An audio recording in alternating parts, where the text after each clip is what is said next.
सुल्तान सुल्ताना डाकू की बहन का बेटा है, जिसको एहसान कुरैशी ने अपने घर पे पाला है। 12 साल की उम्र में पूरा भैंसा अकेले काटता था और आज भी दिन का 60 भैंसा खुद तय काटता है। ये दास्तां है बॉलीवुड के एक ऐसे एक्टर के जिसने अपनी एक्टिंग से ये साबित कर दिया कि अगर आपके अंदर एक्टिंग की कला है तो बॉडी और फेस कोई मायने नहीं रखता। नाम है पंकज त्रिपाठी। शाबाश बेटा, बहुत बढ़िया मुन्ना। एक ऐसे अभिनेता जिनके हौसले और हिम्मत ने उन्हें फिल्मों में वो मुकाम दिलाया जहां पहुंचने की ख्वाहिश हर अभिनेता रखता है। एक छोटे से गांव के रहने वाले इंसान ने एक सपना देखा एक्टर बनने का, और जो सपना देखा उसे पूरा करके दिखाया। युवा से पूरा है। यहाँ कबूतर भी एक पंख से उड़ता है और दूसरे से अपना इज्जत बचाता है, समझ गए? इनके द्वारा निभाए गए हर किरदार को देखकर ऐसा लगता है जैसे खास करके यह किरदार इन्हीं के लिए लिखा गया हो, चाहे वो मिर्जापुर के कालीन भैया हो या गैंग्स ऑफ वासेपुर का सुल्तान कुरैशी, फिल्म मिम्मी के भानु प्रताप पांडे हो या फिल्म न्यूटन का असिस्टेंट कमांडेंट आत्मा सिंह। अपने हर किरदार को जिया है पंकज त्रिपाठी ने। तो चलिए दोस्तों, आगे के वीडियो में जानेंगे कि पंकज त्रिपाठी उर्फ कालीन भैया ने कैसे अपने सपने को साकार किया। लेकिन जानने से पहले अगर मेरे चैनल पर नए हैं तो चैनल को जरूर सब्सक्राइब कर ले, ताकि मैं इसी तरह आपको जानकारी देता रहूँ। I love artist. बिहार के गोपालगंज जिले के बेलसंड गांव में पैदा हुए पंकज त्रिपाठी एक किसान परिवार से ताल्लुक रखते हैं। शिक्षक दिवस के दिन यानी 5 सितंबर के दिन सन 1976 को इनका जन्म बनारस तिवारी तथा हेमवंती तिवारी के घर हुआ। 4 भाइयों बहनों में सबसे छोटे हैं पंकज त्रिपाठी। हाई स्कूल तक की पढ़ाई अपने गांव के ही गवर्नमेंट स्कूल से की। शुरुआती दिनों में वो अपने स्कूल में नीम के पेड़ के नीचे पढ़ाई किया करते थे, लेकिन सफलता पाने के बाद अपने गाँव वाले स्कूल का सारा व्यवस्था ही बदल दिया। पिता के नाम से संचालित संस्था पंडित बनारसी तिवारी हेमवंती देवी फाउंडेशन के द्वारा स्कूल की काफी मदद की। पढ़ाई के साथ साथ खेतों में अपने पिता की मदद भी किया करते थे। BA, डबल MA, वैद विशारद, साहित्याचार्य, संगीताचार्य, अर्थशास्त्री, ये सारी डिग्रियां हैं मेरे पास। बचपन मगरमच्छों के साथ गुजरा है मेरा। रुद्रा पुस्तक भंडार। गरीब परिवार में जन्म लेने के बावजूद मन में ये इच्छा थी कि बड़े होकर एक्टर ही बनेंगे। इसका लक्षण तो बचपन में ही दिखने लगा था। अपने गांव में होने वाले नाटकों में हिस्सा लेते थे। जी हाँ, गांव में वो लड़की का किरदार निभाकर लोगों का मनोरंजन करते थे। कि क्या गम है जिसको, ठीक है। उनके इस अभिनय को देखकर उनके गांव के लोग उनकी खूब तारीफ किया करते थे और उन्हें फिल्म जगत में जाने की सलाह दिया करते थे। और यहीं से पंकज त्रिपाठी ने ये तय कर लिया कि वो अभिनय की दुनिया में ही अपना करियर बनाएंगे। लेकिन पढ़ाई को पूरी होने में काफी समय था, इसीलिए हाई स्कूल की पढ़ाई के लिए पटना की ओर रुख किया। पढ़ाई के साथ साथ नाटकों में भी काम करना जारी रखा और वो पटना के बिहार आर्ट थिएटर से लगभग 2 साल तक जुड़े रहे। साथ ही वो एक छात्र संगठन से जुड़ गए और एक आंदोलन के दौरान 7 दिन के लिए जेल भी जाना पड़ा।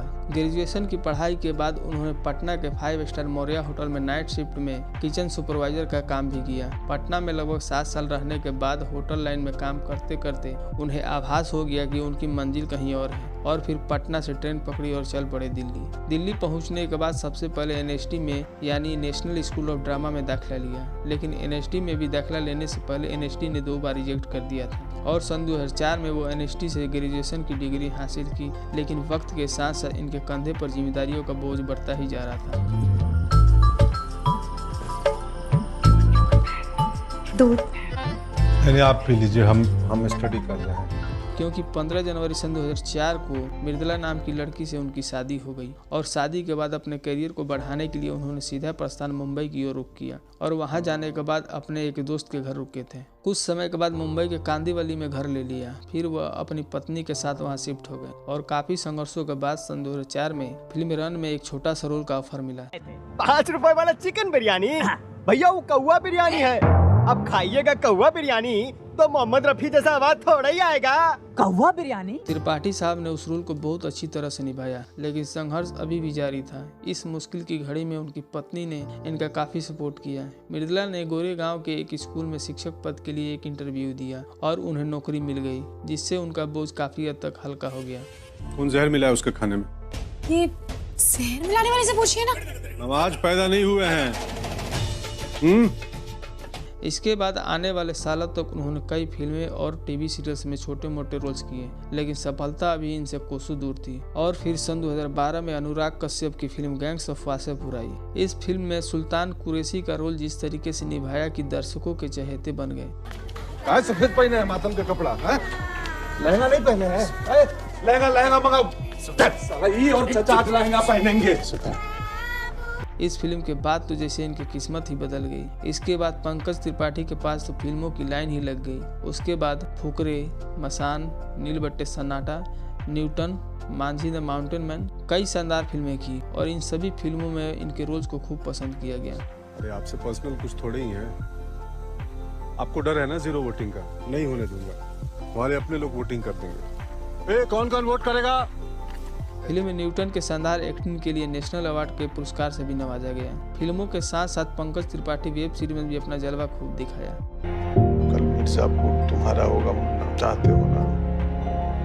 वो जीप पे नेम प्लेट लगे, मुन्ना भैया किंग ऑफ मिर्जापुर। सन 2018 में आई सेक्रेट गेम और मिर्जापुर जैसी वेब सीरीज में लोगों ने उनके काम की खूब तारीफ की। मिर्जापुर में किए गए काम ने इनको कालीन भैया के नाम से फेमस ही कर दिया। वक्त के साथ साथ इनका स्टारडम भी बढ़ने लगा। कई अच्छी मूवीज में काम किए, स्त्री, 83, कागज, काला, मिम्मी, ओ माई गॉड 2 जैसी फिल्मों में शानदार अभिनय किया और फिल्म मिम्मी में भानु प्रताप पांडे के रोल के लिए एक बार फिर से इनको राष्ट्रीय पुरस्कार दिला दिया। और हाल ही में आई फिल्म मैं अटल हूँ दर्शकों द्वारा खूब पसंद की जा रही है तथा फिल्म स्त्री 2 और मिर्जापुर 3 जैसी बेहतरीन वेब सीरीज में एक बार फिर दर्शकों के बीच आने वाली है। तो ये थी नेचुरल एक्टर पंकज त्रिपाठी की जिंदगी की कहानी, जिसने अपनी मेहनत, लगन और संघर्ष से वो मुकाम हासिल किया जो आज के युवाओं को इंस्पायर करती है। दोस्तों, मैं उम्मीद करता हूँ कि ये वीडियो पसंद आया होगा।